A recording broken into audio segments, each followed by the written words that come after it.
ایک حصہ اگر بہو کو دے دو تو انشاءاللہ غیبت کا سلسلہ بھی بند ہو جائے گا اور وہ آپ سے محبت بھی کرنے لگ جائے گی. اور اس معاملے میں بھائی ہم تو خود ہی بہت پریشان رہتے ہیں اور پوری دنیا پریشان ہے. اس لیے اس معاملے میں ہم کیا کہہ سکتے ہیں؟ نصیحت کرتے کرتے تھک جاؤ لیکن نصیحت پر عمل نہیں ہوتا ہے. پورا قرآن نصیحت ہے, پورا رمضان مبارک مہینہ ہے نصیحت لینے کے لیے, لیکن کس نے نصیحت پکڑا یہ وہی جانتے ہیں اپنے اعمال کا محاسبہ کرنے کے بعد. لیکن اسے احساس ہونا چاہیے ایک ماں کو کہ یہ دوسرے کی بیٹی ہے, آپ ماں بن جائیں. ایسے ہی بیٹی کو, بہو کو اس بات کا احساس ہونا چاہیے کہ ہم نے ایک ماں کو چھوڑا ہے تو دوسری ماں ہے, اس کے ساتھ اچھا سلوک, اچھی گفتگو اور اچھا بیوہار اور ہر چیز کرے, کیونکہ ماں وہ بوڑھی ہے اور وقت میں اس کا خیال کرے گی تو انشاءاللہ ساس بہو کا معاملہ حل ہو جائے گا. اور اس میں شرعی نصیحتیں تو بہت ہیں اور سب لوگ پڑھتے ہیں جانتے ہیں. اللہ کو ہدایت, دعا کرو کہ اللہ ہدایت دے, اس کے علاوہ اور کوئی نصیحت نہیں ہے. جزاک اللہ خیر. اگلا سوال خواتین کی جانب سے لیا جائے گا.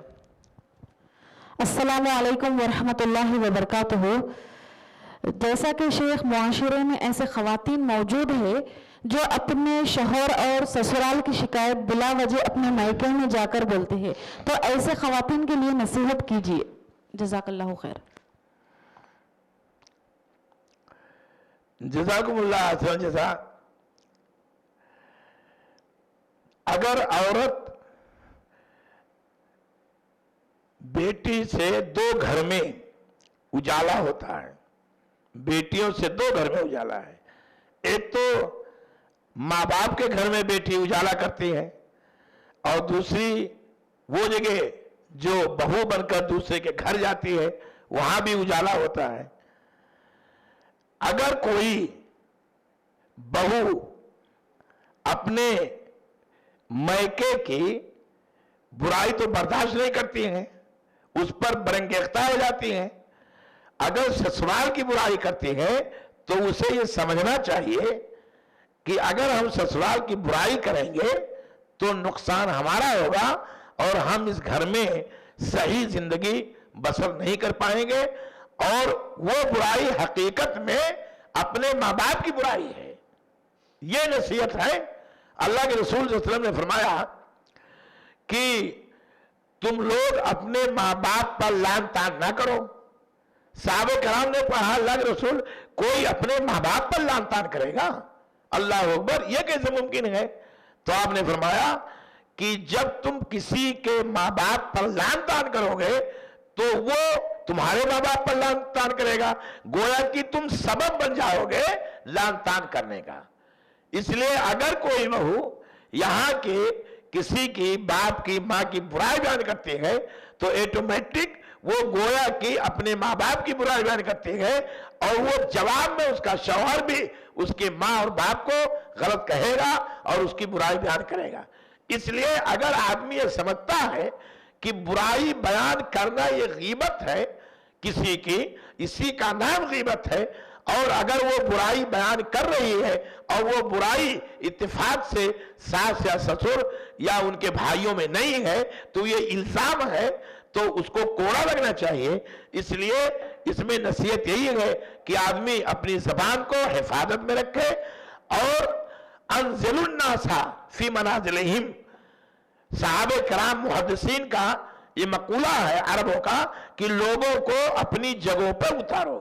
جو ماں ہے اس کی ماں کی جگہ پر, جو حقیقی ماں ہے اس کو حقیقی ماں کی جگہ پر, جو یعنی ساس کی شکل میں ہے اس کو اس کی شکل میں, اور جو بھائی بن رہے ان کا احترام, بڑوں کا احترام اور چھوٹوں پر شفقت. یہ اللہ کے رسول نے فرمایا یہ ایمان کی علامت ہے. اگر ایسا کوئی نہیں کرے گا تو وہ ملت اسلامیہ سے خارج ہو جائے گا, مسلمان ہی نہیں رہے گا.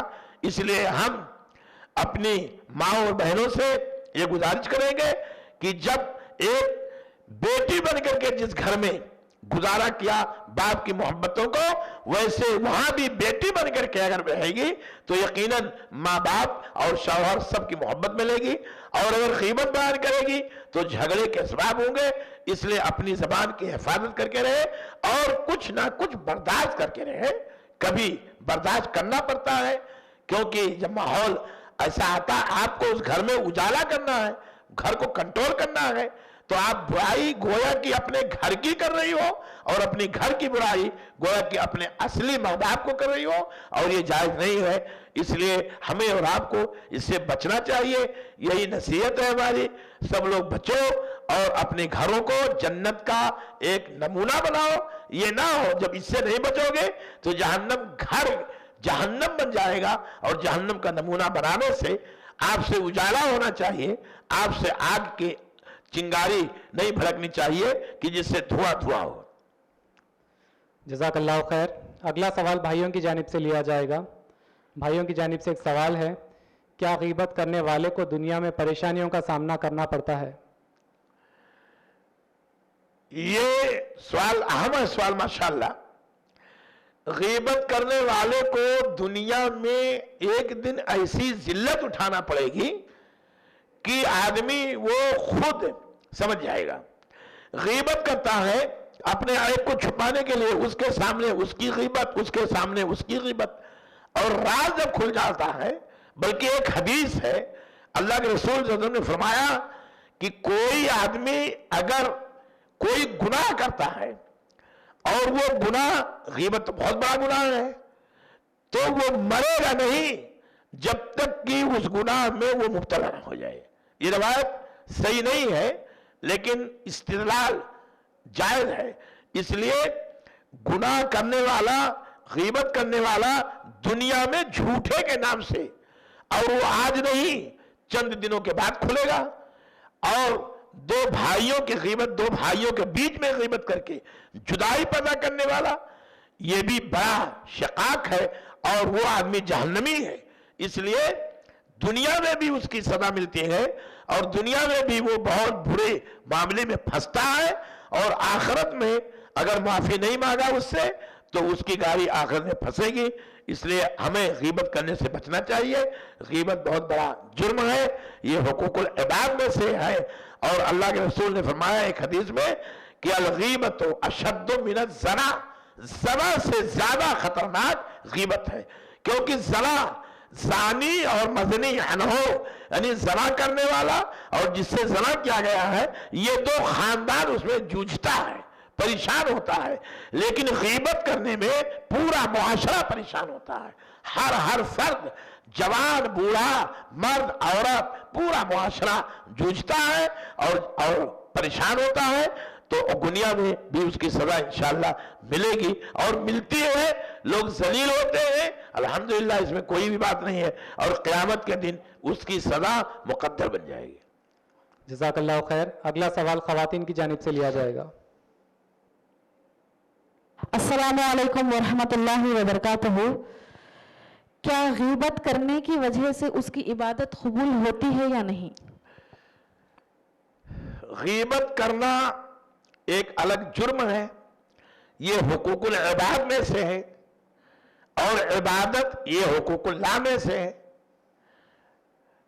وہ نماز روزہ قبول, وہ اگر شرعی اعتبار سے نماز روزہ پڑھتا ہے تو قبول ہوگا, یقیناً قبول ہوگا. اگر قبول نہ ہوتی تو اللہ کے رسول نے فرمایا کہ بہت سارے لوگ قیامت کے دن, اللہ کے رسول نے پوچھا ایک دن کہ مفلس کون ہے صحابہ کرام سے, تو کہا اللہ کے رسول من لا درہم ولا دینار اللہ. مفلس وہ ہے, غریب وہ ہے جس کے پاس نہ روپیہ ہو, نہ پیسہ ہو, نہ درہم ہو, نہ دینار ہو. تو آپ نے فرمایا کہ نہیں, وہ مفلس نہیں ہے ہماری امت کا.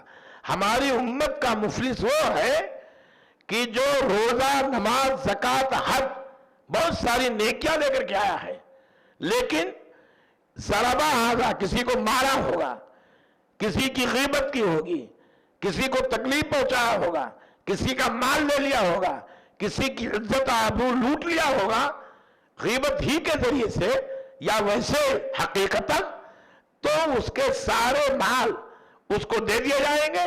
تو اس سے معلوم ہوا کہ حقوق العباد جو وہ چھوڑ کر کے مر گیا ہے اس سے معافی نہیں لیا. کسی کا مال غصب کر لیا, دیا نہیں, کسی کو گالی دے دیا, معافی نہیں مانگا, کسی کی چغلی کی معافی نہیں مانگا, تو یہ حقوق العباد میں سے ہے. اور وہ حقوق اللہ نیکیاں بہت زیادہ ہیں، تو اس کا معنی یہ ہوا کہ اللہ رب العالمین نے اس کے نماز روزے کو قبول کیا ہے۔ یہ الگ بات ہے کہ اس کا ثواب اسے کل قیامت کے دن نہیں ملے گا، ساری نیکیاں اس کی تقسیم کر دی جائیں گی ان لوگوں کے اوپر جو عزت آبرو کو لوٹتے ہیں، تہمت لگاتے ہیں اور غیبت کرتے ہیں، مارتے ہیں، گالی دیتے ہیں، ان کو دے دیا جائے گا اور وہ جہنم میں چلا جائے گا۔ اس لیے حقوق العباد میں سے یہ ہے غیبت، اور وہ حقوق اللہ میں سے ہے۔ انشاءاللہ اللہ رب العالمین کے حق میں ہے، وہ کرے گا، اور قیامت کے دن ان کو بدلہ میں، جب دنیا میں نہیں پائے گا بدلہ، تو حقیقت میں اللہ تعالیٰ قیامت کے دن جب اس کے پاس جائے گا تو اللہ تعالیٰ دے دے گا اور وہ مفلس ہو جائے گا۔ جزاک اللہ خیر۔ اگلا سوال بھائیوں کی جانب سے لیا جائے گا۔ بھائیوں کی جانب سے ایک سوال ہے، غیبت کا تعلق حقوق العباد سے ہے، اگر جس کی غیبت کی گئی ہے وہ اگر معاف نہ کرے تو ہمیں کیا کرنا چاہیے؟ ہاں، آپ یہی اس میں نے کہا بھی ہے محاضرہ میں کہ حقوق العباد میں سے ہے، وہ غیبت کرنے والا جا کر کے اس آدمی سے کہے کہ بھائی میں نے تیری غیبت کر لی ہے، مجھے اللہ کے لیے معاف کر دے، اب نہیں کروں گا۔ لیکن اگر وہ معاف نہیں کرتا، آپ کرو کہ آپ معاف کرو، معاف کر دو، خذ العفو، معاف کرنا چاہیے۔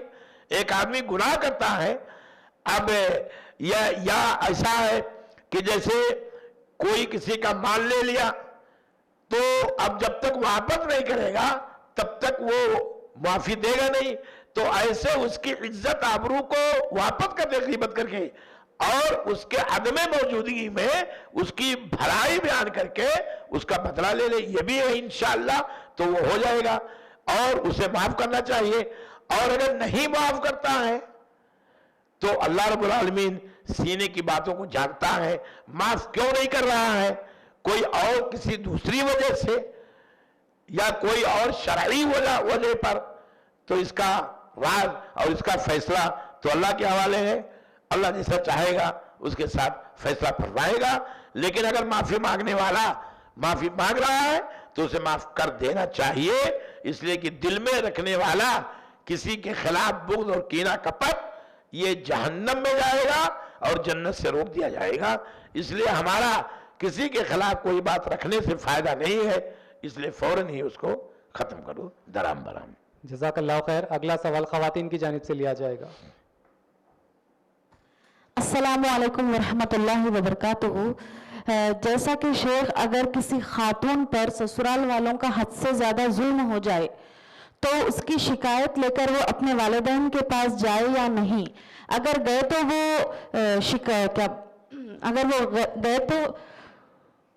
غیبت میں شمار ہوگا یا نہیں، اس پر وضاحت کیجیے۔ ابھی الحمدللہ ابھی میں نے وضاحت کیا ہے کہ ایک ظالم کا ظلم جب حد سے زیادہ بڑھ جائے تو وہ فتویٰ بھی کسی مفتی کے سامنے لے سکتی ہے، وہ غیبت نہیں ہے، یا وہ کسی قاضی کے پاس شکایت بھی کر سکتی ہے، وہ بھی غیبت نہیں ہے۔ ابھی میں نے بتایا ہے کہ نہیں؟ تو یہ چیز غیبت نہیں ہے، اس لیے کہ ظالم کو اگر، یا وہ آپ کسی کے پاس شکوہ نہ کرو لیکن اس کو بیان کرو، اس کے ظلم کو ہر ایک سے کہ وہ بہت بڑا ظالم ہے، وہ بہت بڑا ظالم ہے، تو یہ غیبت نہیں ہے۔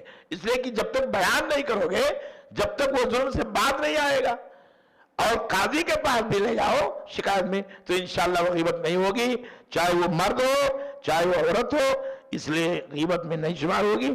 اور وہ کام نہ کرو جو اس شریعت نے منع کیا ہے کہ ہماری اور آپ کی گرفت ہو جائے۔ جزاک اللہ خیر۔ ایک آخری سوال بھائیوں کی جانب سے لیا جائے گا۔ سوال ہے، غیبت، چغلی اور بہتان میں فرق کیا ہے؟ غیبت ہم نے بتا دیا ہے۔ دیکھو عربی زبان میں ایک آتا ہے نمام، وہ بھی غیبت ہی کے معنی میں ہے، وہ بھی بہت باریک چال کرتا ہے نمام، اور غیبت کرنے والا ہے کہ نہیں؟ اللہ کے رسول نے کیا فرمایا اس کے بارے میں؟ ایک نمام اور ایک لفظ اور ہے شریعت میں، چغلی خوری جو کہتے ہیں، یہ تقریباً کم و بیش دونوں ایک معنی میں ہیں۔ رہ گیا بہتان، بہتان تو الگ ہے، اب غیبت کرنے والا کسی کی برائی بیان کر رہا ہے اور وہ برائی حقیقت میں اس کے اندر نہیں ہے تو یہ الزام ہوگا، اور اگر بیان کر رہا ہے تو اور وہ عیب اس کے اندر ہے، وہ صفت ہے، لیکن اس صفت کو بیان کرنا اس کا بھائی ناپسند کرتا ہے تو یہ غیبت ہو جائے گی۔ اور چغلی اور غیبت میں وہی چیزیں ہیں، کوئی فرق نہیں، اس لیے یہ بہتان میں فرق وہی ہے کہ کوئی ایسا عیب بیان کر دے جو اس کے اندر ہو ہی نہ، تو الزام تراشی ہو جائے گی اور شریعت میں اس کو کوڑے لگیں گے، 80 کوڑے، یہ اس کی سزا ہے۔ اور غیبت کرنے والے کی کوئی سزا شریعت نہیں متعین کی ہے، حقوق العباد میں سے ہے، وہ آدمی معافی مانگے اور اللہ سے توبہ استغفار اس ناحیے سے کرے کہ اب کسی کے ساتھ وہ ایسا جرم نہیں کرے گا۔ بھائی نے معاف کر دیا تو ٹھیک ہے، نہیں معاف کیا تو وہ معاملہ اللہ کے حوالے ہے، جو فیصلہ اللہ کرے گا اس کو ہم کو بھگتنا پڑے گا۔